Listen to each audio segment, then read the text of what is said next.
Imagine living your life after 50 and feeling energized and excited about your future. Welcome to the Women in the Middle podcast, the podcast for women who are ready to figure out what they want and create the life they deserve. Here's your host and master certified life coach, Suzy Rosenstein.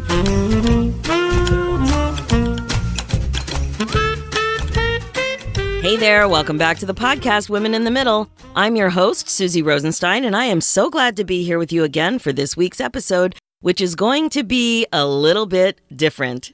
It's an inside look into resistance to starting something new, specifically running. And it's a different spin on an interview because it's between Jill Angie, the running coach that you met in episode 30, and me, someone who's been thinking about running for decades but is too afraid to get started. So I'm not just interviewing, but it is an interview about how I've been thinking through the whole thing. Now, Jill and I have been talking about this idea for a while now and trying to figure out the best way to share this experience with both of our audiences.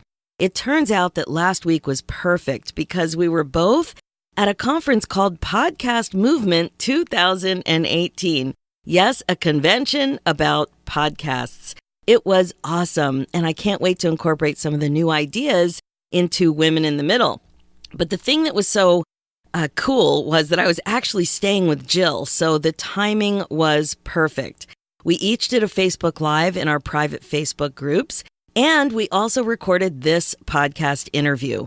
We are each sharing this interview with our respective podcast listeners.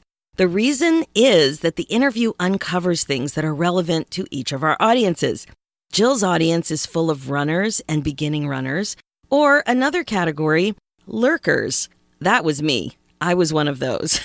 And of course, you're a woman in the middle, and one thing that so many women in the middle talk about is wanting to do some big, scary thing, but they're too afraid to do it, even though it's something they say they want. And I wanted to take you deep inside my brain so you can see that coaches are constantly working on their thoughts too. In fact, it makes you a better coach. So I'm inviting you into my brain so that you can take a peek around and see what's going on up there. This week, I am so excited to introduce you to Jill Angie again. And if you missed that original interview, please check it out, episode 30. She's a life coach and running coach at Not Your Average Runner. One of the reasons I just love Jill so much is because she's a woman in the middle who took a big risk and left a job in corporate America to follow her dream. She knew nothing about running her own business, but she understood that she needed to make a change. Jill decided to dive in, and that's what I'm doing too. Yes, Jill was scared, but she did it anyway. She checked her fear at the door and did the work she needed to do. Jill loves her new career. She supports women, no matter where they are in their running journey, and helps them run their best life. Like I said, this is what I'm planning to do too. I know you'll be able to relate to what it's like to want to do something but come up with all kinds of excuses why you can't or why you shouldn't do it. And at our age, as women in the middle, life is short. So you know what I like to say? Let's get going. Enjoy the interview. Hey there, this is Jill Angie from the Not Your Average Runner podcast. And Suzy Rosenstein from Women in the Middle. So Suzy and I are here in my office in the Rebel Runner headquarters, and we are recording together to bring you just a really, really fun series about running and being in your 50s and all the scary things that come along with that. And so, Suzy, why don't you start by explaining what exactly we are doing? Well, you guys might, for my audience, you might know Jill because she participated in an interview a couple of months ago about somebody who did a really scary thing, left her pharmaceutical sales job, and went on to become a running coach. And that is why we're here today. I am a person who's been fascinated by Jill and her community. I have been lurking, and I have been wanting to be a runner, or at least somebody who did something other than walk for quite some time now. So as a woman in the middle, somebody who is just turned 55, I thought it was time to put my money where my mouth was and do something that I've wanted to do for a long time, but was a little scared to do it. And so Suzy and I we've kind of been having a slumber party this week. Suzy's staying at my place while we're both at a podcast convention in Philadelphia. And we thought, what better time? Tomorrow she's turning 55. What better time to like kick off her running career? But during this like auspicious event. And by the way, if you guys aren't listening to, this is for my listeners, if you're not listening to Suzy's podcast, tomorrow, is it tomorrow? Tomorrow is the 1-year birthday of her podcast, Women in the Middle. So please go check that out. But yeah, so we are going to start tomorrow morning. Suzy's going to go for her first run. But tonight, we're actually going to talk a little about, what that means to her and why she's choosing to do it now and what her expectations are. And we're just going to get into all of that. So to start with, Suzy, I want to ask you why you want to be a runner. Like what is it about running that makes you want to get started? Well, and what makes me want to be so vulnerable and share it with you guys? That is an important question. Yikes. Okay. Well, one of the reasons I've always been fascinated about running is because it's such an accessible activity. So you really don't need to spend a lot of money on equipment. You just need a good bra and some good sneakers, and you're pretty much good to go. So that's one of the things I always find it such a barrier. If you want to try a new thing, you have to get the right clothes, and you got to get the right equipment, and you got to join the right gym and make sure the classes all line up. So I like that running is a potential activity that you can just do on your own with limited funds. So that's something that's appealing. And I think it might be something that, one thing I've learned lurking about in Jill's community is that you don't need to be like a marathon runner to be a runner. So I like the idea that I can kind of find my own speed, and it might be, I'm hoping that it's an activity that I can do for a long time. So I think those are the reasons that I'm looking for something where I can limit the number of excuses I have. And I really wanted to talk to women in the middle about this because I know sometimes when you listen to podcasts and you find people that you want to learn from and be inspired by, it seems like, they're perfect. And I just want you to know that I am not perfect. I am working also on being a woman in the middle who's being future focused and living my best life and being very intentional. And I, have not been happy with the way I had this idea of something I wanted to do. And I can see that some fears and thoughts and things are getting in the way from doing it. So that's another reason I did want to just share it. And at 55 double nickels, I just want to really do it. Just finally do it. I love that so much because I know that you've been in the Run Your Best Life community since September. So we're coming up on a year that you've been in a running coaching group. And I know that there's a lot of other members of the Run Your Best Life group that are feeling the same way. Like they joined because they were excited about doing this new thing, but then it seems a little bit overwhelming. So I thought it would be really fun for Suzy to share her story, especially at age 55 too, right? A lot of people think, once I turn 50, I'm too old to try something new like that. And you're definitely not. So, okay, so let me ask you this, Suzy. Are you nervous about tomorrow morning? Oh my God, absolutely. In fact, a couple of weeks ago, I had knee pain and I kind of was like, oh, good, I don't have to run, which is crazy. I mean, I was also scared about the knee pain, but I don't know. It's going to be very interesting to dissect this whole thing because it's definitely something I want to do, but I am scared and I am a little overwhelmed for sure. Yeah, and I think that's pretty normal when you're trying any new thing. But so let's figure this out. What do you think it means to be a runner? Well, right away, the thing that pops into my mind is, like I said earlier, a marathon runner. So somebody who's very athletic, very disciplined, and somebody who can do very hard things like go really long distances. Now, I know, like I said, from lurking about that there are all different ways to be a runner, but that is the image that comes to mind. As much as I don't want to have the right clothing, somebody with the right clothing comes to mind, and somebody who, goes out when it's really cold and goes out when it's raining and just lets that discipline guide them. That's the type of person. And that is what scares me because I hate the cold. And I don't know. I just can't see myself getting up every morning and doing something like that. Well, and by the way, Suzy, we're going to get up at 5:45 tomorrow morning. Oh, fun. It will be dark. and it will probably be raining. So you're going to get like all three of the things. But I think we should do a Facebook Live tomorrow morning when we do this so that by the time this podcast episode airs, we can put a link in the show notes so people can like actually see what happened. If you guys could see the look on Suzy's face right now. You can't even believe how bad the weather is in Philadelphia right now. I haven't been in Philly in several years, and I'm from Philadelphia, but the weather is crap. Like, it's raining every single day since I got here. It's humid as all, like, it is gross, hazy, hot, and stupid, as we used to say growing up. Yeah, ditto, agreed. Okay, so we understand, I mean, I think I can understand when you view a runner as somebody who, you know, goes really long distances and does all, you know, like gets up at early in the morning or runs in the rain and the snow. Like, of course, no wonder, right? No wonder you've been avoiding doing this. Sounds horrible. It does sound horrible.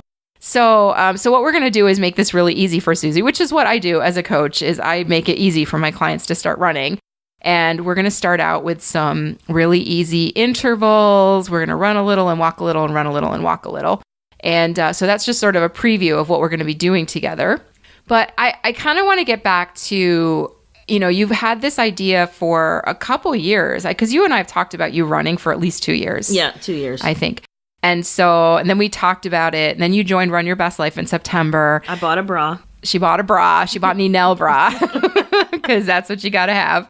And then in January, I think we said, all right, like, seriously, let's get you started. And then, I don't know, she lives in Toronto and I live in Philly, so it was hard for us to get together. But then we were both going to be in the same place at the same time, i.e. my apartment. And I said, all right, we got to do this. So, but you know, it kind of took like your coach just saying, all right, I have you under my control. But I know you took a lot of steps before we got to this point, right? So, I mean, talk to me about your thought process from 2 years ago when you thought, hey, I might want to be a runner, to like coaching yourself, managing your thoughts, to right here and now, this moment where we're going to go tomorrow.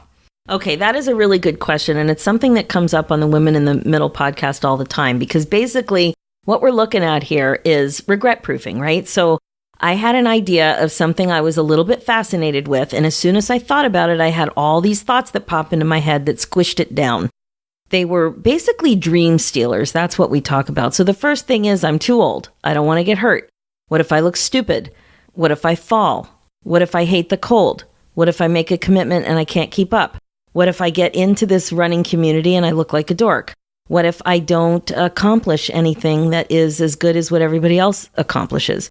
So all these thoughts are spinning around in my head, rather than, you know, doing all the stuff that we talk about in the podcast, which is to really be aware. Well, I am aware of the thoughts, but I let them slow me down. And then when Jill and I had a bit of a hiccup with technology, as we were thinking, we had this great idea of how we were going to share this between the two communities and the two podcasts.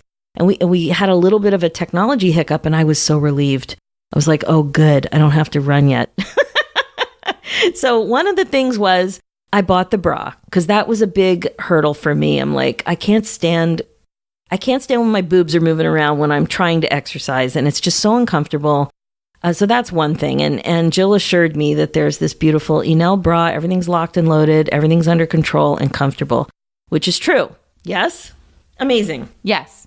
Also, if you want to get one for yourself and you go to the Enel website, put in code JillShip and you'll get free shipping.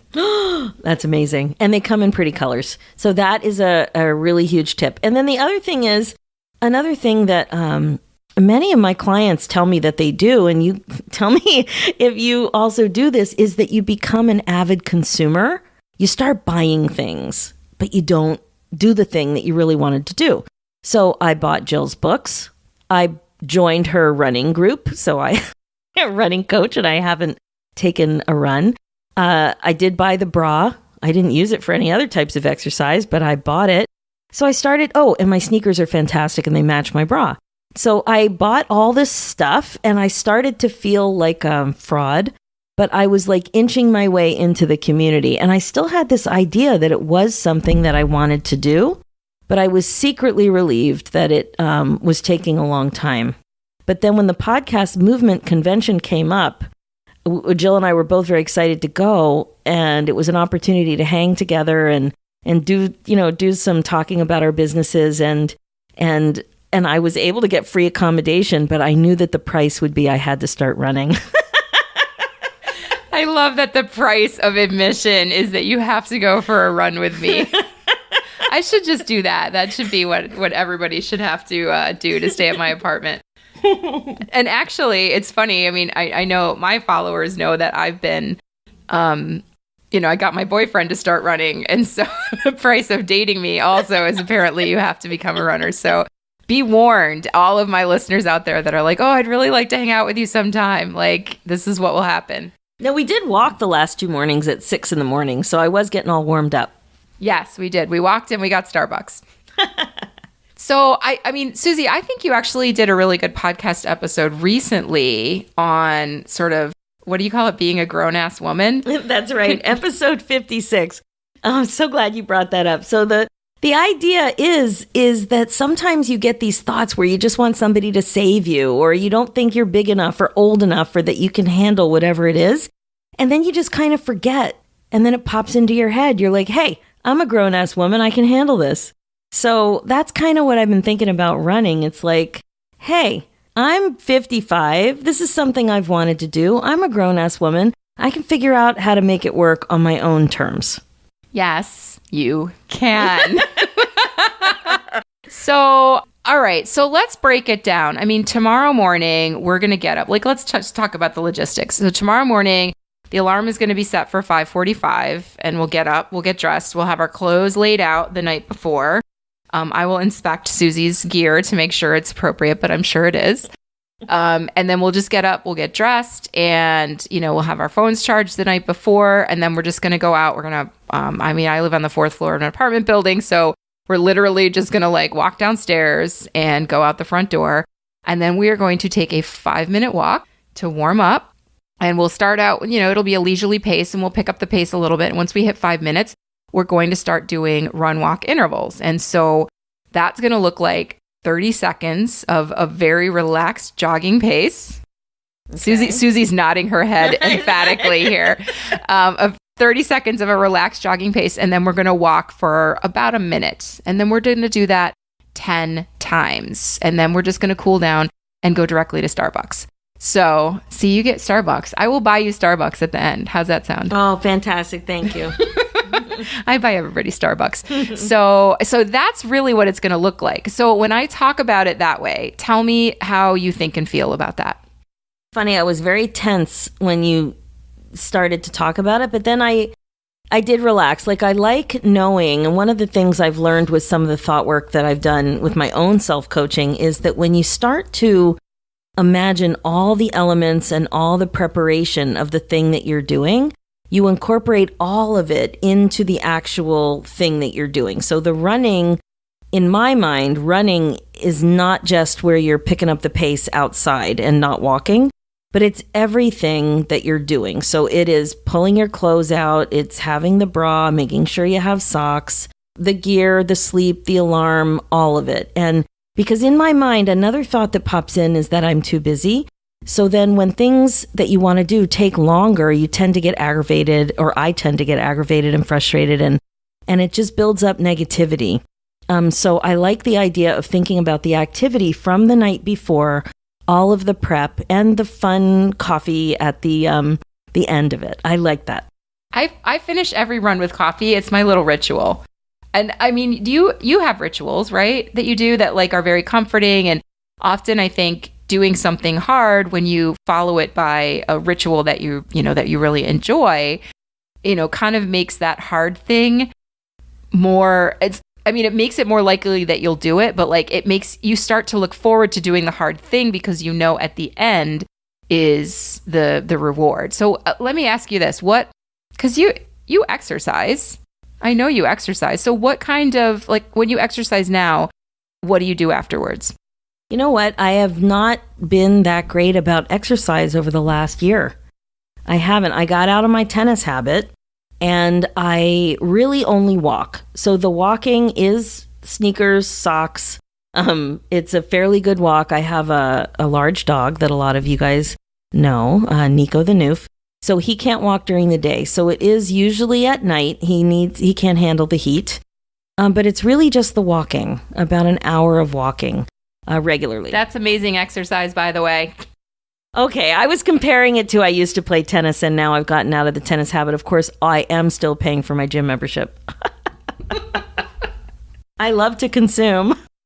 Right? That's a good point, because I think there's so many people out there that have a gym membership, they buy all the gear, they join the coaching program, and then they stop, because there's something like buying the gear feels like taking action. Joining a coaching program feels like taking action, but it's not until you actually get out there and run.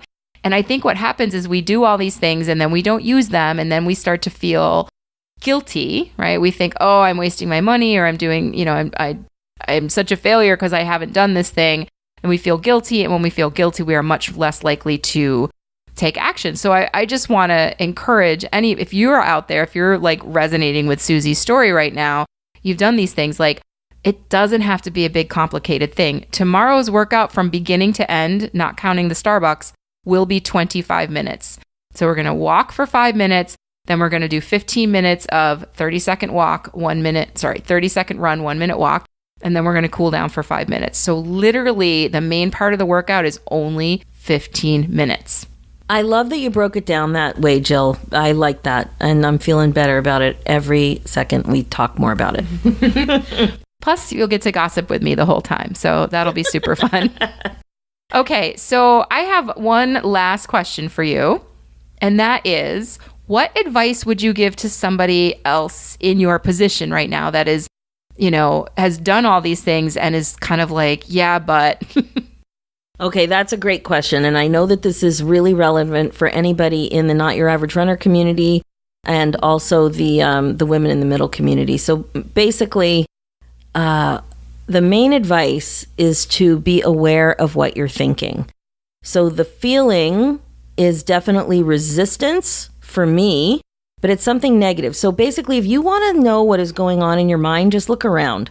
So in my life, what's going on in my mind has something to do with the result I'm getting. And the result I'm getting is being lethargic. Like, I am just not taking action. I'm not running. I'm not playing tennis. I'm not doing anything but walking. And in my mind, that is not doing what I had wanted to be doing this summer for sure. So my advice is to tune in to your thoughts or your feelings, whichever one is easier for you to access. So I know some people have a much easier time grabbing a thought. Some people have a much easier time connecting with their feelings, but just know that they're connected, that you have a thought that's creating that feeling for you and ultimately creating your result. So for me, the feeling was resistance. And I know, and I've seen this in other things, and it came out in that episode about the grown-ass woman. I have this thought about looking stupid and all the other thoughts that I shared with you. And even as we're talking about it right now, here I am in Philadelphia, not in my home in Toronto, and I'm already noticing that I feel a little bit more relieved that I'm a stranger here. And I started imagining myself doing this, what seems to be very accessible, very easy walk, run, interval practice in my own neighborhood, and I can sense a bit of resistance. So even as Jill was talking, I was spacing out a little bit, and I saw that thought, and I can see that this thought of looking stupid is popping into my head. And I did talk about it in an episode recently about the grown-ass woman concept. So whatever is going on for you, it doesn't matter what it is, but it matters that you're aware of the thought and that you are aware of the feeling it's created. So, the first step is awareness. And that's what I would recommend. Tune into what's going on. I love that so much, because we cannot change what we don't know about.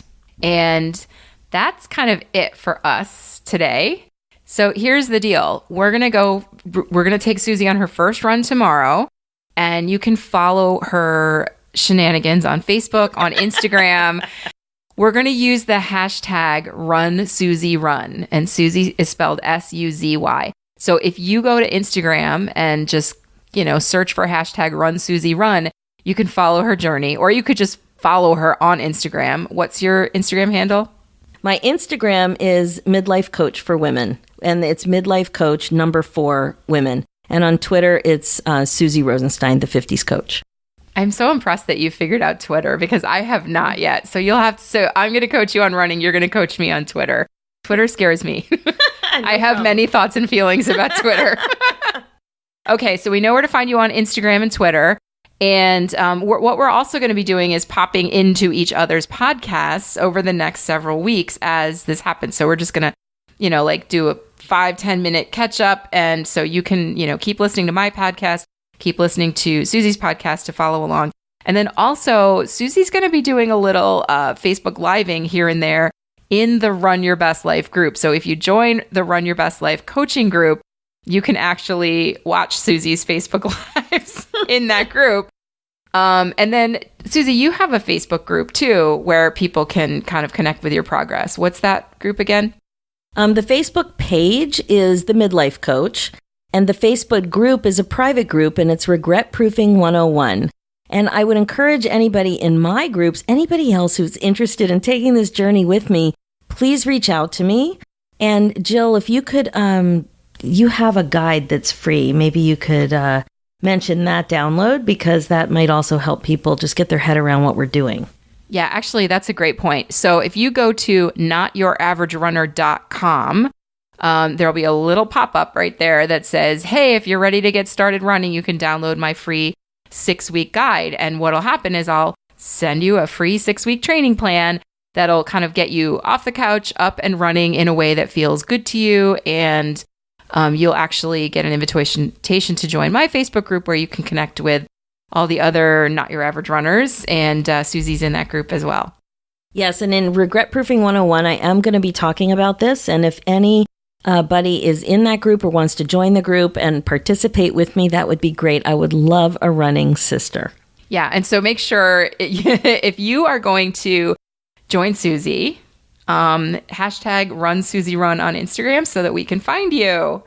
All right, that is it for us this week. And do you have anything to add, Suzy? No, that's it. I just appreciate your support, all of you guys, and I appreciate Jill's guidance and coaching. And I just want to remind you that we're all in this together. I say this all the time on Women in the Middle, that we need each other. And this is one of those moments where I know that this is a big, scary thing for me. It has been something I've wanted to do for a long time. And you know what? Life is short. It's time to get moving. And that's what we're going to be doing together. Yay! So excited. All right. Thanks so much, Suzy. Thanks so much, Jill. Talk to you guys later. Bye. Bye.